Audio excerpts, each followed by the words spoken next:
কোর্টগুলো বলছে, ওপেনলি বলছে, আর রাজনৈতিক মামলায় কোনো জামিন হবে না। যিনি প্রধানমন্ত্রী তিনিই সংসদ নেতা। ভাই, বাটপাড়ির তো একটা সীমা থাকে না? আপনারা সরকার যখন বাটপাড়ি করে, যেই সরকারি হোক, এটা খুব মজা লাগে আমার। এই কথাগুলো শুনতে তিতা, কিন্তু কথাগুলো সত্য। তেলের জন্য দীর্ঘ লাইন, সারা রাত ধরে গাড়ির ড্রাইভার আর মোটর বাইকের চালকরা লাইনে দাঁড়িয়ে থাকেন।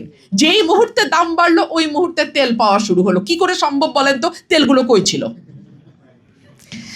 ভাই, বাটপাড়ির তো একটা সীমা থাকে না? আপনারা সরকার যখন বাটপাড়ি করে, যেই সরকারি হোক, এটা খুব মজা লাগে আমার, যে সরকার বালুর মধ্যে মুখ গুজে মনে করে কেউ দেখে না, কেউ বুঝে না। না ভাই, মানুষ কিন্তু স্মার্ট। এবং সেই সংগঠনকে এগিয়ে নিয়ে যাওয়ার দায়িত্ব আমাদের প্রত্যেকের। আমরা যারা আদালত পাড়ায় কাজ করি, দীর্ঘ সময় কাজ করেছি, একই সঙ্গে আমরা যারা রাজনীতির মাঠে সক্রিয়, আমাদের প্রত্যেকের দায়িত্ব হবে এই সংগঠনের মতন সংগঠনকে পৃষ্ঠপোষকতা দেয়া এবং তারা যাতে স্বাধীনভাবে, নিরপেক্ষভাবে কাজ করতে পারে দেশের স্বার্থে, সেটা নিশ্চিত করা। আমরা জানি রাষ্ট্রের তিনটা স্তম্ভ: নির্বাহী বিভাগ, বিচার বিভাগ, আইন বিভাগ।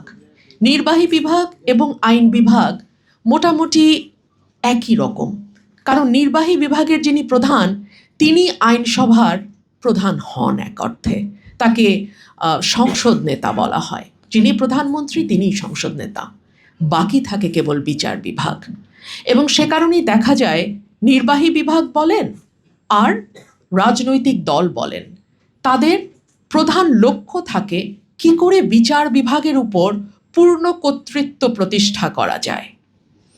বিশেষ করে 2000 সালের পর থেকে, এবং আরও প্রিসাইসলি বলতে গেলে 2014-এর পর থেকে, আমরা বিচার বিভাগকে চরমভাবে রাজনীতিকরণ করা দেখেছি। কিন্তু তার আগের অবস্থা যে ভালো ছিল তাও কিন্তু নয়। ধরুন, মাজদার হোসেন মামলায় বিচার বিভাগের স্বাধীনতার যেই ধারণা দেয়া হয়েছে, যেই পদক্ষেপের কথা বলা হয়েছে, সেটার রায় বের হয়েছে 1999 সালে। তখন আওয়ামী লীগ সরকার ক্ষমতায়। এরপরে 2001 সালে নির্বাচন হলো, বিএনপি ক্ষমতায় আসলো। তারা কিন্তু প্রমিস করেছিল মাজদার হোসেন মামলার রায় তারা বাস্তবায়ন করবে। তারা সেই মামলার রায় বাস্তবায়ন করে নাই। 2001 থেকে 2006 বিএনপি সরকারের সময়ে বিচার বিভাগ স্বাধীনতার জন্য যে পদক্ষেপগুলো নেওয়ার কথা বলা হয়েছিল সেগুলো নেওয়া হয়নি।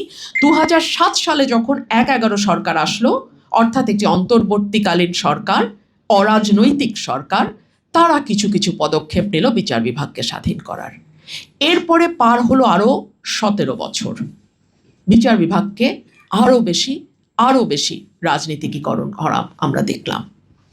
এবং এই যে 5ই অগস্টের পর আমরা প্রতিষ্ঠানগুলোকে শক্তিশালী করতে হবে বলে আওয়াজ শুনলাম, গণতন্ত্রকে প্রাতিষ্ঠানিকীকরণ করতে হবে বলে আওয়াজ শুনলাম, বিচার বিভাগকে শক্তিশালী করতে হবে বলে আওয়াজ শুনলাম, কিন্তু তার পরিণতি আমরা কি দেখলাম? বিচার বিভাগ স্বাধীন করবার জন্য একটা সচিবালয় প্রতিষ্ঠা করবার জন্য যে অর্ডিন্যান্সটা দিয়ে গিয়েছিল অন্তর্বর্তীকালীন সরকার, সেটাও রাখা হয় নাই। নতুন সরকার সেটাকে অ্যাকসেপ্ট করে নাই। আমরা দেখলাম উচ্চ আদালতে বিচারক নিয়োগের জন্য আইন করার কথা দীর্ঘদিন ধরে আলোচনায় আসছে, কিন্তু আজ পর্যন্ত কোনো সরকারকে উচ্চ আদালতের বিচারক নিয়োগে আইন করবার ব্যাপারে আগ্রহী হতে দেখা গেল না। কেন?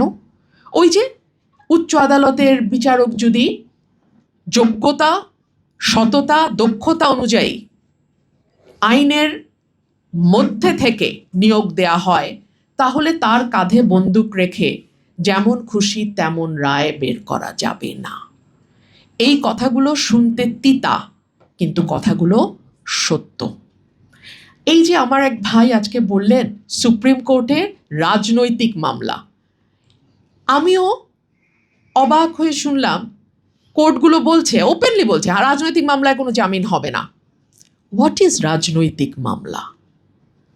একজন আইনজীবী হিসেবে আইনের কোনো বইয়ে কোনো দিন আমি তো পড়ি নাই রাজনৈতিক মামলা বলে কোনো মামলার অস্তিত্বের কথা। এখানে আমার অনেক কলিগ উপস্থিত আছেন, আপনারা কি কেউ কোনোদিন রাজনৈতিক মামলা বলে আলাদা কোনো মামলার কথা শুনেছেন? কেউ শোনেন নাই। Never never. এটা কোথাও হয় না। বাংলাদেশে এটা হয়েছে। কেন শুনবেন না বিচারক? আমি বিচারককে কিভাবে দোষ দেই? বিচারক কিভাবে শুনবেন? তার ঘাড়ের ওপরে কটা মাথা, মব বাইরে অপেক্ষা করছে। মামলায় জামিন হলে মব গিয়ে ঢুকবে আদালত প্রাঙ্গণে, এবং এই ঘটনা ঘটেছে বলেই আমি বলছি, এমন না যে ঘটনা ঘটে নাই, মব ঢুকবে গিয়ে আদালতে। সো বিচারকের পক্ষে রাজনৈতিক মামলা শোনা সম্ভব নয়। আমাদের 5ই অগস্টের পর আজকে মে মাস 2026, 2 বছর অলমোস্ট পার হয়ে গেছে। আমাদের জেলগুলোতে ধারণ ক্ষমতার কয়েক গুণ বেশি বন্দী এখন কারাগারে আছে। জামিন তো কোনো পার্মানেন্টলি রিলিফ না, জামিন তো খালাস না, মামলা থেকে অব্যাহতি না। জামিন হচ্ছে যতদিন পর্যন্ত আপনার ট্রায়ালটা কমপ্লিট না হচ্ছে, মামলায় আপনি দোষী সাব্যস্ত না হচ্ছেন, ততদিন পর্যন্ত আপনি একটা ইন্টারিয়াম অর্ডার বলে আপনি বাইরে থাকবেন, কারাগারে থাকবেন না। কারণ পরবর্তীতে যদি আপনি নির্দোষ প্রমাণিত হন, আপনার এই যে বছরের পর বছর কারাবাস, এই সময়টা আপনাকে রাষ্ট্র কিভাবে ফিরিয়ে দেবে? সে কারণেই জামিন দেয়া হয়। কিন্তু আমরা লক্ষ্য করি প্রথম দিকে তো একেবারেই জামিন দেয়া হতো না। তারপরে যখন কিছু কিছু কোর্ট সাহসী পদক্ষেপ নিলেন, জামিন একটু একটু দেওয়া শুরু করলেন, পরের দিনই কোর্টের পাওয়ার চেঞ্জ হয়ে যাচ্ছে। ওনাকে আর জামিনের এখতিয়ার না দিয়ে অন্য কোনো এখতিয়ার দিয়ে তাকে অন্য একটা পাওয়ার দিয়ে দেওয়া হচ্ছে। সেলফোন, এই ফোনে আপনি মুহূর্তে সারা বিশ্বের খবর পেয়ে যাবেন। সরকার যদি মনে করে তারা তথ্য লুকিয়ে বাটপাড়ি জারি রাখবে, তারা খুব ভুল করবে। এইভাবে আসলে চালানো যাবে না। আর আরেকটা বিষয় যেটা আমার ভাইও বলেছেন, মামলা জটের কথা। মামলা দ্রুত নিষ্পত্তির পেছনে আসলে অনেকের কন্ট্রিবিউশন থাকে, আদালতের, আইনজীবীদের, মক্কেলের, সাক্ষীর, এবং সর্বোপরি আমাদের যেই দীর্ঘ একটা মানে আছে, ক্যালেন্ডার আছে সুপ্রিম কোর্টের, যে প্রতি 1 মাস 1.5 মাস পর পর একটা লম্বা বন্ধ চলে আসে। এভাবে যদি চলতে থাকে তাহলে আসলে মামলার জট কমানো বা মামলার জট কমিয়ে আনা সত্যিই কঠিন হবে। আমি আমার বক্তব্য আর দীর্ঘায়িত করব না। মোটামুটি যেই বিষয়গুলো আমি বলতে চেয়েছিলাম সবই বলা হয়েছে। আমি এই সংগঠনটি international jurist forum for human rights, আমি এর উত্তরোত্তর সাফল্য কামনা করি, এবং আমি আশা করি এই সংগঠনটি নিরপেক্ষতা বজায় রেখে সাহসিকতার সঙ্গে বাংলাদেশের বিচার বিভাগ এবং একই সঙ্গে বাংলাদেশের মানবাধিকার পরিস্থিতি উন্নয়নে একটি গঠনমূলক ভূমিকা রাখবে। ধন্যবাদ সবাইকে। ধন্যবাদ ম্যাডাম, আপনার গুরুত্বপূর্ণ এবং ইম্পর্টেন্ট স্পিচের জন্য। আমি ম্যাডাম একটি কথা উল্লেখ করেছেন যে রিকোয়েস্ট করেছেন ওনার ফেলোশিপকে যাতে এই অর্গানাইজেশনটি কোনোভাবেই পলিটিক্যালি মোটিভেটেড না হয়। আমরা অর্গানাইজেশনটা শুরু করার আগে যখন স্যারের সাথে বসেছি, স্যারকে এই কোশ্চেন করেছি যে স্যার আপনি তো পলিটিক্যাল পারসন, আর এটা কিভাবে চলবে? স্যার একটা উত্তর দিয়েছেন যে আমি পলিটিক্স করার আগে আমি একজন লয়ার।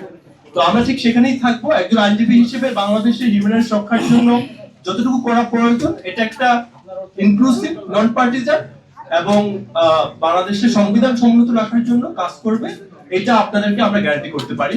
আর এখন আমরা আমাদের অনুষ্ঠান প্রায় শেষ পর্যায়ে চলে এসেছি। আমাদের অতি প্রিয়, অতি শ্রদ্ধেয় ব্যারিস্টার শামীম হাসান পাটোয়ারী স্যারকে বলবো ক্লোজিং স্পিচ দেওয়ার জন্য।